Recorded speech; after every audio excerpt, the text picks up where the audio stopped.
Started off the same here as we did with the rest of the inlays. Just use some alcohol. I'm using 91, which is kind of overkill, but it'll definitely clean. We already microfibered this with the, well, I did paper towel. We microfibered the dust out of the way. If you use paper towels, you get some dust, which is not the greatest, so I would recommend microfiber. Get an edge started off of this with some tweezers or a piece of masking tape if you don't have tweezers. Line up. Best thing to do is line up the bottom part of the tee and check the sides, make sure they're straight up and down. And then once you get it where it is, let go. Push it in there smoothly so it's all even. Then take you paper towel or a microfiber and get down in there so you can get a good smash in. So you're not dragging your fingers and ripping the decal out of the plastic before it adheres.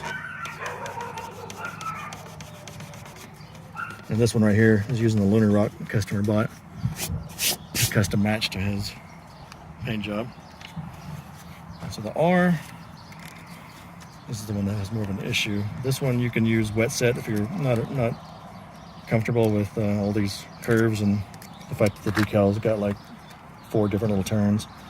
But the best thing to do is just to go ahead and get under it with some tweezers, get it started, carefully pull the next piece up, and just keep following it until you get to the end of the little racetrack road that's modeled after.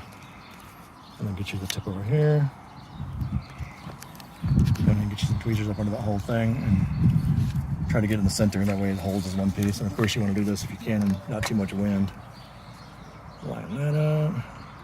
The static will actually kind of pull your vinyl in, so be careful for that. It's also a good thing once you get it where you want it because it'll hold it there. So you can just kind of follow along. Come around here and move this up where it needs to be. Take advantage of that static, kind of just let it fall into place. Come around to this side, grab this one, make sure it's still going in the same area you want. There we go. And that way you don't tear anything. And this is for dry setting. This is for people that either know what they're doing or they are trustworthy of their skills on decal setting.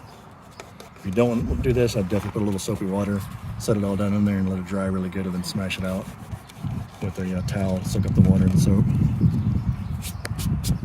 There we go. And then of course the D's. D's pretty easy. Get the back to lift up.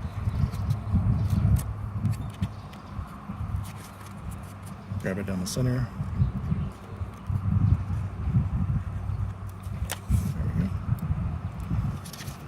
And start on the back of this one to line up the back part of the D. If the static's too strong, re-stick it on wherever you're holding it with. Get it where you want it. That one's a little over, so re-stick it, pull it back up, move it over. There we go. And down here, get this one. Get this line on the left side over straight. That way you know it's going to lay straight over to here. Well, the best you can. If it's off a little bit, you have to come up. This one looks like it's down a little bit, so I have to come back up. So this one's actually being a little harder than the rest of them.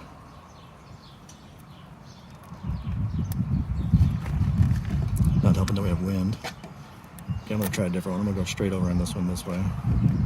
That way I can lay it in easier. Best to watch the center so you can see where it's going to lay at. So you know it's not going to be too high or too low. There we go. Now you can see that's going to be right on the top of that. And then if you get a little wrinkle, just don't stick it down until you come down here and make sure that's even.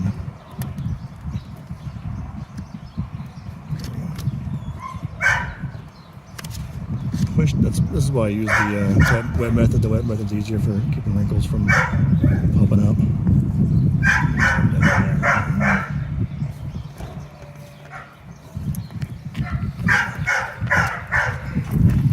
Smash that wrinkle out, get the air out of it. There we go.